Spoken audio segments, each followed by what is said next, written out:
And record now.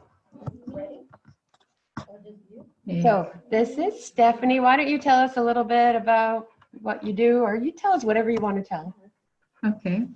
Well, hello, ladies and girls. First of all, I want to wish you a happy Girls' Day because today is International Girls' Day, and I think it's the appropriate day to do this the first time, because if I understood well, the idea of doing these videos is empowering girls, and that's all what this day is about. So thank you for organizing this, Melissa. So my name is Stephanie. I'm Belgium. I'm based in Brussels, so it's already very dark outside here. I represent Belgium in the International Whaling Commission, and that's an international organization that wants to work for the conservation and management of whales all over the world. And in fact, it's kind of a dream job for me. When I was a little girl, like you girls, on the other side of the world, I watched a lot the documentaries, underwater documentaries of Cousteau, and he was a famous diver and documentary maker. And he made beautiful videos of all the beautiful underwater life, and I was really amazed by that. And so I have always been passionate about the ocean.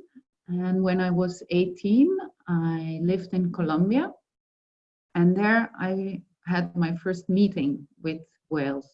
I don't know if you girls have ever seen a whale. Maybe, I don't know if you live close to the sea either, I must admit. So, but maybe you have, but for me, it was an amazing experience to see whales for the first time, and it was really a life-changing experience. And from there, I have always been very intrigued by those beautiful creatures, the beautiful giants of the ocean, I call them. And so a few years ago, when my current boss asked me if I wanted to represent Belgium in order to contribute to the conservation of whales, I was over the moon with happiness. And so here I am today.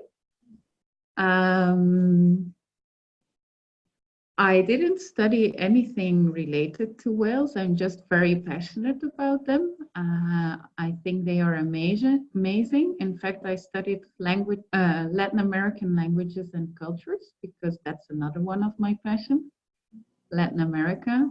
And so I think that kind of also proves that when you're passionate about something and you really want something, then you can achieve it. It doesn't, what you study doesn't really define or doesn't fully define who you are.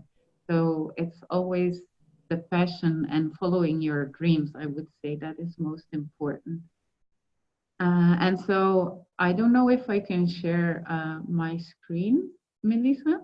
Sure. Because I prepared a few pictures and videos from whales that I have seen this year in Antarctica. That I would like to show you, because in January I went on an all-ladies expedition to Antarctica with a program that is called Homeward Bound, and that wants to empower adult ladies and women to take the lead and to help making decisions for the future of our planet and all of our well-being. And there we were 90 women on board, and we saw many whales in the beautiful environment that Antarctica is. It's really fantastic and magical, I must say. And so I wanted to share some pictures and some videos with you, if you would like that, and if we can make it happen with the techniques. Would that be okay? Yeah, let's try it. You guys want to see it? Yeah. Sure. Yeah.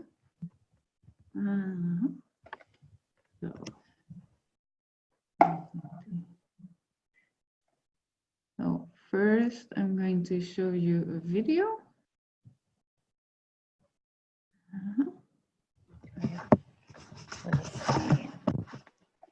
Opening. I'm trying to get there.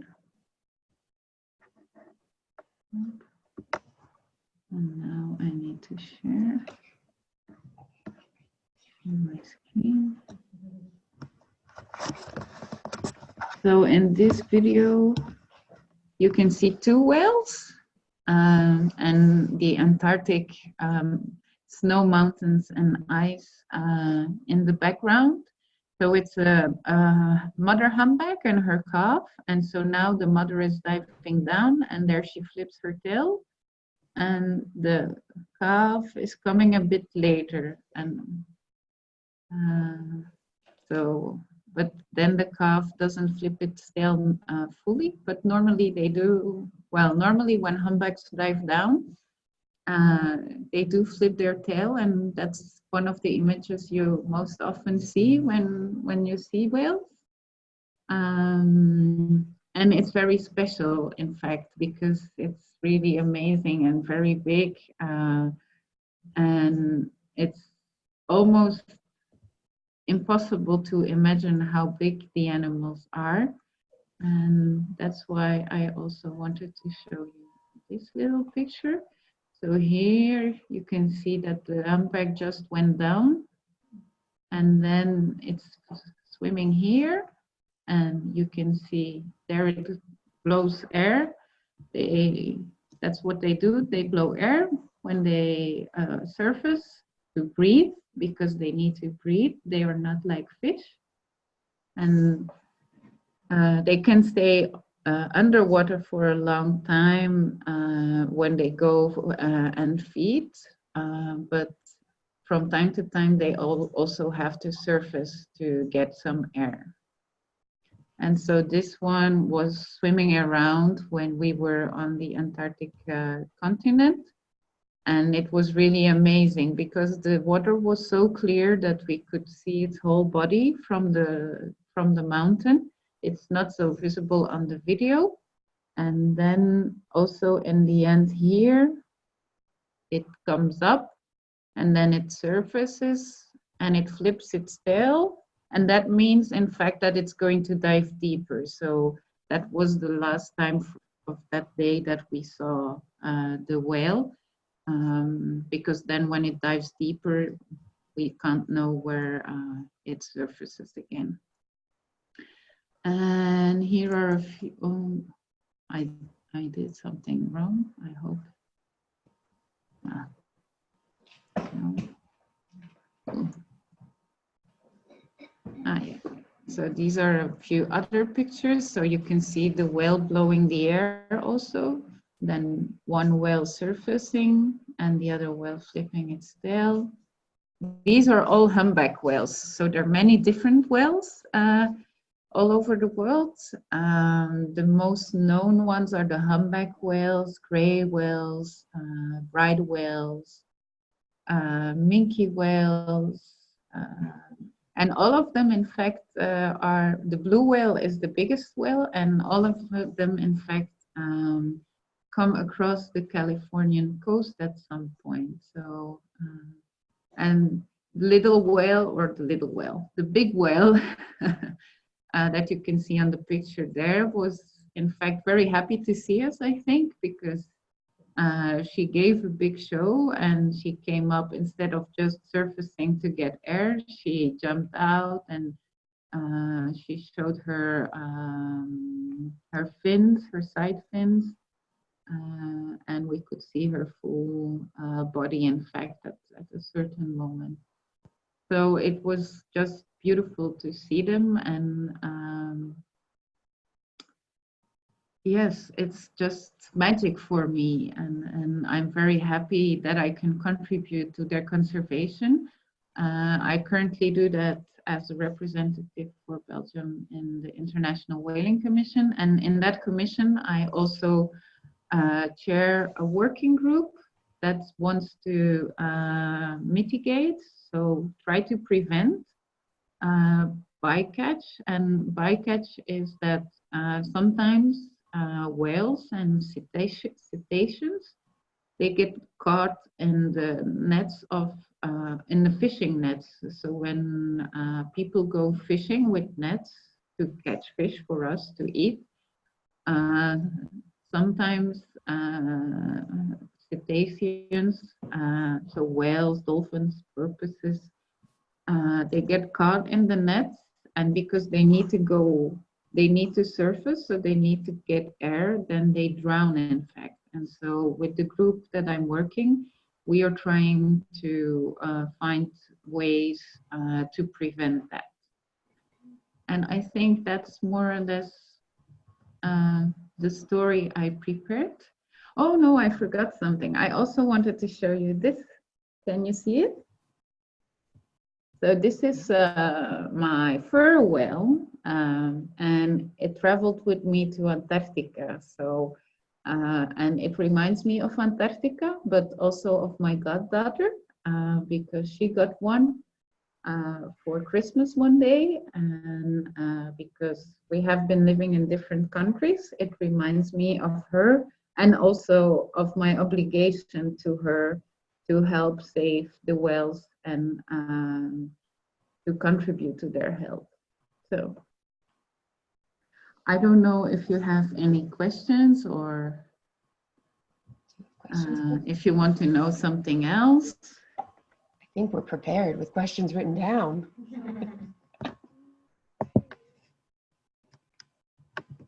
Do you guys have any questions? What's your question, Sylvia? How many whales are there in the world? Do you know that answer?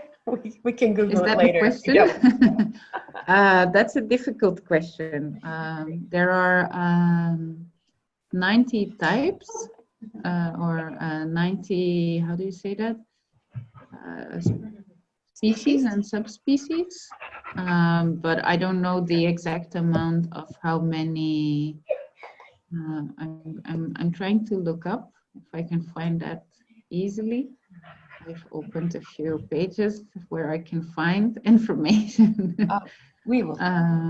So I think Coco. No, I don't have an amount of whales that are there because it's kind of difficult as they migrate, and that means that many of the whales, they travel around. So, for example, the whales I saw in Antarctica, I saw them there in the Antarctic summer, but when it becomes winter in Antarctica, in fact, they travel north to South America and often also to the USA. So then it's often difficult to make good estimations of how many whales are still there. But so what I can say is that there are currently 90 species of whales, dolphins, and porpoises.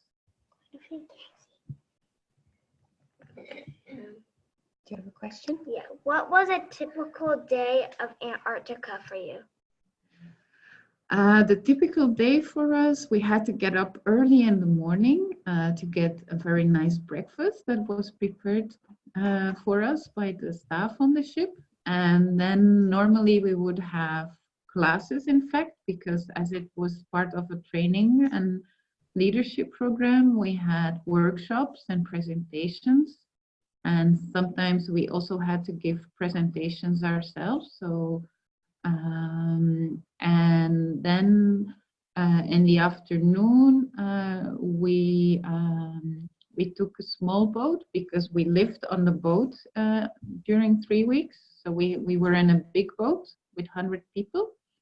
But in the afternoon, we took a small boat to go on land and see, for example, penguins and